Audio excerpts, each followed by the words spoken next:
Fala pessoal, boa noite. Vamos dar início aí à nossa última parte, ao nosso último vídeo desse curso introdutório de modelagem de bancos de dados relacionais, tá?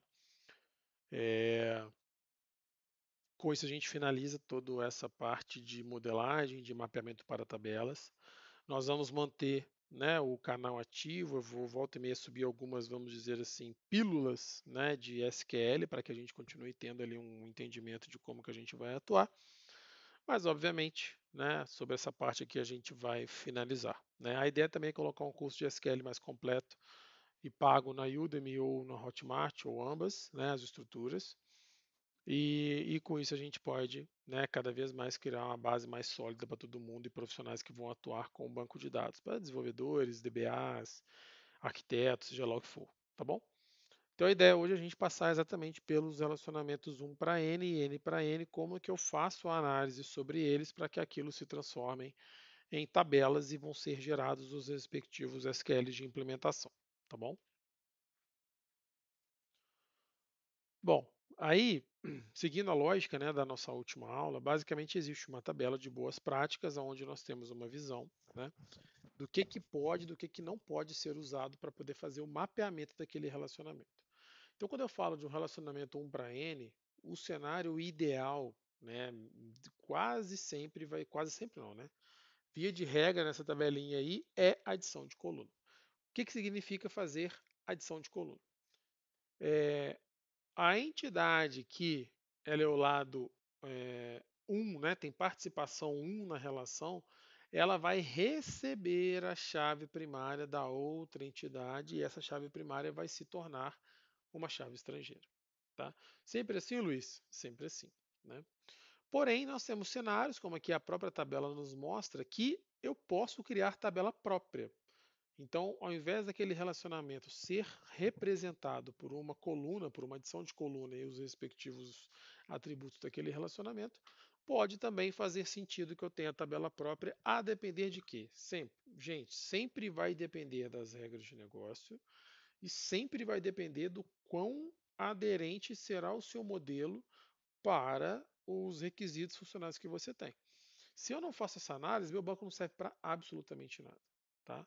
E ainda nesse contexto, fusão de tabelas, obviamente, não é uma opção para a gente atuar, né, nesse cenário. Então, rapidamente, para a gente poder reforçar, a adição de coluna para relacionamentos 1 para N é o caminho sempre mais indicado. A entidade que tem participação 1 no relacionamento 1 para N, ela vai receber a chave primária da outra entidade como uma respectiva chave estrangeira e, salvo exceções, eu também posso colocar tabela própria para aquele relacionamento. Então, aquele velho processo. As entidades participantes viram tabelas automaticamente e dali para frente o relacionamento ou ele vai ser uma adição de coluna na, na entidade, na tabela que ela tem participação 1, ou eu vou ter uma tabela própria para o relacionamento fazendo o link aonde essa tabela própria vai receber as chaves primárias das entidades participantes e elas serão chaves estrangeiras e mais qualquer atributo que porventura tenha em relacionamento, tá bom?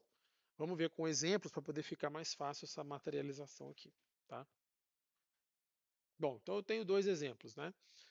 Aí vamos pegar aqui as nuances da situação. É exatamente o mesmo relacionamento. Um empregado trabalha em departamento, né? Então, um empregado trabalha no máximo um departamento, ou seja, ele tem participação 1, e um departamento pode conter vários empregados. Como a gente falou no slide anterior, aquela entidade que tem participação 1, ela automaticamente vai receber a chave estrangeira, a chave primária, né, da outra entidade que vai se tornar uma chave estrangeira nesse ponto. Qual que é a diferença de um para o outro nesse desenho? Tá? Basicamente, embaixo, a gente forçou a ter dois atributos nesse mesmo relacionamento, que é a data de início de alocação e a data final de alocação. Ou seja, eu mudei as regras de negócio e eu estou entendendo que o empregado ele pode, ao longo da vida dele, ao longo do tempo, ele pode migrar de departamentos dentro da empresa. Se isso acontece, meu primeiro modelo já não serve mais. Meu primeiro modelo, a adição de coluna, não atenderia. Por quê? Porque eu não teria o histórico. Eu sempre teria apenas o último departamento que aquele empregado participou e a data final e a data inicial da sua alocação. Né? Quando eu tenho o segundo cenário, e aí eu tenho uma mudança na regra de negócio, automaticamente eu preciso de uma tabela própria, porque senão eu não tenho outra forma de representar quais são todas as passagens que aquele empregado teve e por quais departamentos ele também atuou. Tá? Então vocês veem que é o mesmo relacionamento, mas uma simples mudança de regra de negócio mudou completamente a forma de você fazer a implementação desse cenário. Tá? Então, basicamente, o que a gente fez? Eu tenho o empregado virando uma tabela, a entidade de departamento virando outra tabela, e nesse caso em específico, eu tenho a adição de coluna na entidade que tem participação 1. Quem é, nesse caso? É a entidade empregada. Então, a entidade empregada ela pertence a um departamento, então ela tem participação 1, vai receber a chave primária de departamento como uma chave estrangeira, conforme o texto que a gente tem. Então, na relação empregado, eu tenho matrícula, que ela é a chave primária, eu tenho o nome e tenho o código de departamento que veio lá de departamento como uma chave estrangeira. Morreu Maria. Eu tenho então meu relacionamento trabalha em, representado por essa coluna. Ah, qual é o departamento que o Luiz Felipe trabalha? Eu sei que é o departamento 001, chamado TI. Qual é o departamento que o Tiago trabalha? Eu sei que é o departamento também 001, com o nome de TI. O que muda? Eu tenho que fazer junções. Né? Sem joins, eu não vou conseguir trabalhar para eu poder alcançar os meus resultados esperados. Tá? Então, esse mapeamento aí de adição de coluna nesse cenário serviu melhor. Aproveitando o mesmo gancho, o mesmo cenário, o que eu mudei? Eu coloquei dois atributos que são importantes para o relacionamento trabalho aí. Tá? E aí a regra de negócio é muito clara. O sistema precisa registrar todas as alterações de departamento que o empregado participou ou aconteceu com ele. Gente, isso automaticamente me leva para uma tabela própria. Né? A adição de coluna ela não vai resolver, porque senão eu só teria sempre qual é o último departamento que ele pertence, qual foi a data que ele iniciou, e eu não teria o histórico. Tá? Então, nesse cenário em específico, eu tenho a criação de tabela pivô, né, para que a gente possa efetivamente conseguir representar os dados. Então, é aquela velha história. A análise, eu tenho a tabelinha lá, a melhor caso, adição de coluna, mas esse cenário em específico pediu para que não aconteça, porque senão eu não atenderia os requisitos funcionais. Tá? Então, eu criei uma tabela empregado, eu criei uma tabela departamento e foi criada uma tabela própria chamada alocação, que representa esse relacionamento com matrícula do empregado, código do departamento, data do início desse empregado naquele departamento e a data final quando ele já está inativo para aquele departamento. Aonde matrícula do empregado, código de departamento e data de início são chaves primárias, juntas. Por que não pode ser apenas matrícula com código de departamento? Porque eu posso ter o mesmo empregado gerenciando o mesmo departamento em momentos distintos no tempo. Tá? Por outro lado, matrícula de empregado é uma chave estrangeira que referencia a matrícula em empregado e o código débito ele é uma chave estrangeira que vai referenciar também a tabela departamento e código. Tá? Então vocês veem que é o mesmo cenário, né? Eu tenho a mesma necessidade de representação, mas o simples fato de ter alterado uma regra de negócio, eu alterei completamente a minha forma de implementar essa abordagem que a gente tem. Tá? E por último, né, nós temos o mapeamento N para N, beleza? No mapeamento N para N, gente, nós não temos opção. Eu sempre vou criar uma tabela pivô, porque é a única forma de eu representar os dados que estão relacionados em uma cardinalidade muitos para muitos. Tá? O que eu tenho de regra? Basicamente, o que vai para essa tabela própria? Essa tabela própria recebe as chaves primárias, das respectivas entidades que estão participando e elas se transformam tanto em chave primária composta como chaves estrangeiras e todo e qualquer atributo que eu tenha também no relacionamento também virá para essa tabela própria. Então ele é o mais fácil, ele é o mais direto, né? E como eu disse a vocês na aula anterior, é uma das formas que você tem de modelar suas cardinalidades para que o sistema fique extremamente mais genérico, mais flexível, sem necessidade de alterações e revalidações a todo tempo, tá?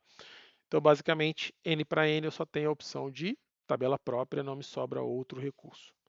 Pegando dos exemplos que a gente tem pela frente, basicamente eu tenho o exemplo classicaço que é pedido com produto. Então, lembre-se da nota fiscal, lembre-se da DANF, né? Eu tenho ali um pedido que tem um cabeçalho e em algum momento ali eu tenho toda a listagem de itens que foram comprados, que nada mais são do que produtos, tá?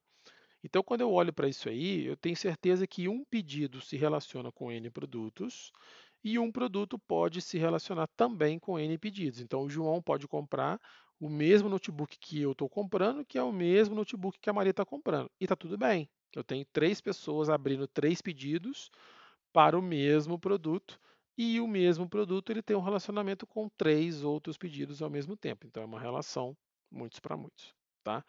Então, esse é o mais fácil para mim. Né? Eu tenho esse cenário aonde a entidade pedido virou uma tabela chamada pedido com número e data.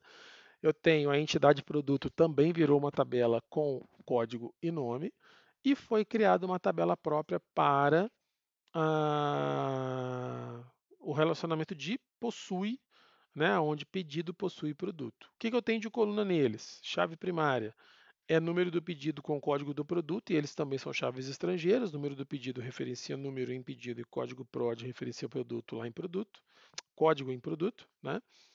E eu trouxe também para esta tabela própria os 3 atributos que aquele relacionamento já continha, tá? Então, basicamente, é a forma que nós temos de fazer aí a modelagem, né, do relacionamento N para N nessa situação. Achei por bem também trazer um autorrelacionamento, porque pode gerar um pouco mais de confusão na hora de fazer o mapeamento. Então, eu tenho um autorrelacionamento muito famoso também, que são as grades de disciplinas de uma universidade, de um curso, né? Basicamente, toda e qualquer grade curricular vai ter ali pelo menos essa questão de um autorrelacionamento. Nesse caso aí, a disciplina ela pode prender outras disciplinas na grade, né? Ou uma disciplina ela pode ser presa por outras disciplinas dentro também da grade. Então, basicamente, a entidade de disciplina foi mapeada, ela tem código e nome, né? E aí suponhamos o seguinte: cálculo 1 prende cálculo 2 e cálculo 2 prende cálculo 3. Por outro lado, introdução a SI também prende, né, banco de dados. N para N a gente já viu, vira tabela própria. Essa tabela própria ela vai receber as chaves primárias das entidades participantes. Mas espera aí, se a entidade participante é uma só e ela está se autorrelacionando, como é que eu faço? Você vai criar 2 colunas referenciando a mesma tabela e a mesma coluna-chave que é código, sem problemas nenhum. Que vai mudar? Cada uma representa um contexto, né, um conceito. Nesse caso do pré-requisito, eu escolhi que a primeira coluna vai mostrar o código da disciplina, né, que prende, né, e a segunda coluna ela vai mostrar o registro, né, o código da disciplina que é presa. E isso é variável. Pode ser que uma disciplina ela é presa por alguém e em um outro registro, essa mesma disciplina ela prende outra disciplina. Vamos ali ver o caso. Ó. Cálculo 1 prende cálculo 2, que prende cálculo 3. Então, qual é o código da disciplina que prende? 001, que é cálculo 1. Quem que cálculo 1 prende? Prende a disciplina de cálculo de código 002, ou seja, cálculo 1 prende cálculo 2. Por outro lado, o 002, que era cálculo 2, ele estava nesse momento fazendo o papel de disciplina presa, e aqui embaixo ele já faz o papel de uma disciplina que prende. Então, quem que cálculo 2 prende? Ele prende cálculo 3. Tá? E embaixo, introdução a SI prende a disciplina de banco de dados. Então, a gente tem que ficar muito atento nessas situações, porque gera um pouco de confusão na hora que eu gero 2 chaves estrangeiras que estão apontando para a mesma chave primária na outra tabela, mas isso é ser, né, um autorrelacionamento, e entender que semanticamente ali o que está realmente representando cada uma daquelas colunas, beleza? Pessoal, muito obrigado até aqui para quem nos acompanhou. A gente vai continuar com o canal, como eu disse, a gente vai voltar para outros assuntos de SQL, desde a instalação de Postgres, né, desde a sua versão original e tudo mais, até algumas pílulazinhas de conhecimento, tá bom? Muito obrigado a todos, dê um feedback no vídeo. Valeu, valeu!